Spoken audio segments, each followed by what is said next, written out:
live your life as an exclamation rather than an explanation. Hiduplah dengan hidup yang seperti exclamation. Exclamation itu seruan, bukan hidup yang explanation. Explanation itu penjelasan. Hidup yang seruan itu kan hidup yang menyeru, membuat orang bergerak, membuat orang mengikutimu, membuat orang mendekatimu karena butuh padamu. Bukan hidup yang explanation, hidup yang kamu butuh menjelaskan ke orang lain karena orang tidak memahamimu, karena orang mungkin tidak suka denganmu, karena kamu tiap hari menyusahkan mereka, karena gaya hidupmu tidak cocok dengan mereka. Terus kamu butuh banyak menjelaskan. Tiap hari kamu bikin excuse. Tapi jadilah manusia yang exclamation, manusia yang seruan, bukan penjelasan. Hari ini kan banyak orang yang penjelasan, menjelaskan dirinya biar diterima. Tapi jadilah orang yang kamu tidak perlu menjelaskan. Orang otomatis akan mengikutimu karena karya-karyamu, karena kreativitasmu, karena tuntunanmu, gaya hidupmu yang menarik bagi orang lain. Itu namanya exclamation. Bukan hidup yang explanation, yang butuh panjang lebar kamu jelaskan ke orang lain. I can calculate the motion of the heavenly bodies but not the madness of people. Aku bisa mengukur pergerakan benda langit, tapi aku tidak bisa mengukur kebodohan, kegilaan manusia. Masyarakat itu kadang-kadang melakukan hal-hal yang tidak masuk akal, dan itu tidak terukur. Itu keluhannya Newton pada perilaku masyarakat. Tact is the art of making a point without making an enemy. Tact itu kalau di Indonesia kan jadi taktik. Yang disebut taktik itu making point without making an enemy. Kalau bisa hidupmu semakin meningkat, itu kan making point. Kamu menghasilkan sesuatu, making point, tapi without making an enemy. Itu ciri orang yang cerdas. Itu namanya taktik. Kamu sukses tapi tidak ada yang tersakiti. Kamu tidak nambah musuh. Kamu berhasil tapi malah nambah teman, nambah banyak orang yang suka padamu. Karena kalau sukses sambil menyakiti orang lain itu gampang, mudah. Tapi sukses yang bisa tanpa nambah musuh itu tidak gampang. Kalau bahasanya Sosro Kartono kan menang tanpa ngasorake, menang tanpa mengalahkan. Nah, ini kalimatnya Sosro Kartono versi Isaac Newton. Kebenaran itu kan sering begini, ketemu ternyata sama yang diungkapkan di sana sama di sini. Bedanya yang sini pakai bahasa Jawa, yang sana pakai Quran bahasa Arab, yang barat pakai bahasa Inggris. Isinya sama ternyata. Itu yang disebut kebenaran itu hakikatnya satu.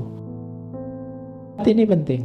Pengalaman yang sama dapat menimpa siapapun, tapi sejauh mana dan secepat apa pengalaman yang sama itu memberi pelajaran pada seseorang, hasilnya akan berbeda atau relatif satu sama lain. Jadi orang itu punya kesempatan yang sama, punya kekuatan yang sama. Bahkan juga kalau ditelusuri pengalaman yang sama, pengalaman lahir kecil, main-main, jadi remaja, sekolah, kuliah, ini kan pengalaman-pengalaman. Hampir semua kita mirip, meskipun ada beberapa yang extraordinary, tapi secara umum sama.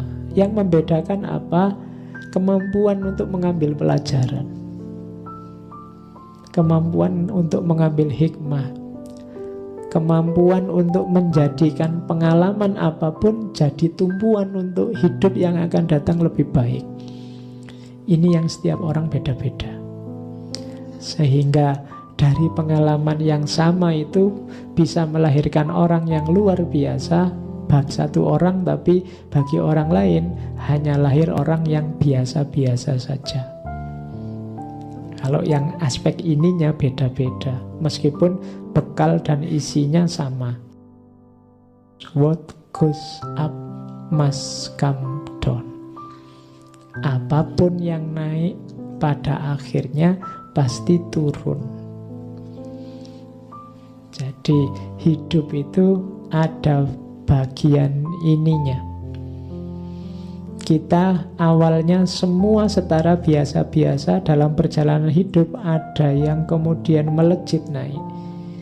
Tapi yang naik pasti pada saatnya akan turun. Yang pergi pada saatnya akan pulang. Ilmu ini sebenarnya kalau dijelaskan panjang, kalau di Jawa jadi sangkan paraning dumadi. Kalau pakai bahasa Islam, bahasa Al-Quran, mungkin jadinya innalillahi wa inna ilaihi raji'un. Cuma ini versinya Newton. What goes up must come down. Yang berangkat naik ya nanti akan kembali turun. Wong memang tempat asalnya di bawah, tapi terus dia naik, terus balik lagi turun. Hidup itu begitu, up and down. Terakhir, we build too many walls and not enough bridge. Ini menyindir kehidupan sosial kita. Kita terlalu banyak membangun tembok, tapi terlalu sedikit membangun jembatan. Akhirnya apa? Manusia banyak terkotak-kotak.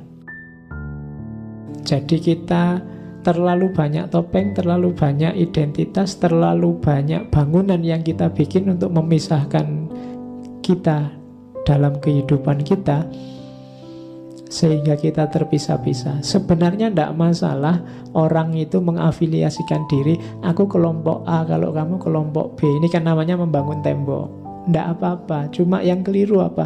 Kita kurang membangun jembatan. Jadi kita tidak punya jembatan untuk saling bersentuhan. Akhirnya kita benar-benar terpisah, sehingga kita rawan konflik. Kita terlalu banyak bikin tembok-tembok, bikin benteng-benteng tanpa jembatan. Silahkan kamu punya aliran A, saya aliran B, yang lain aliran C. Tapi mbok yo, dalam benteng kita masing-masing, antar benteng kita dibangunlah jembatan, sehingga kita tetap bisa saling berhubungan. Kita terpisah-pisah tapi tidak tercerai-berai. Kenapa? Ada jembatannya.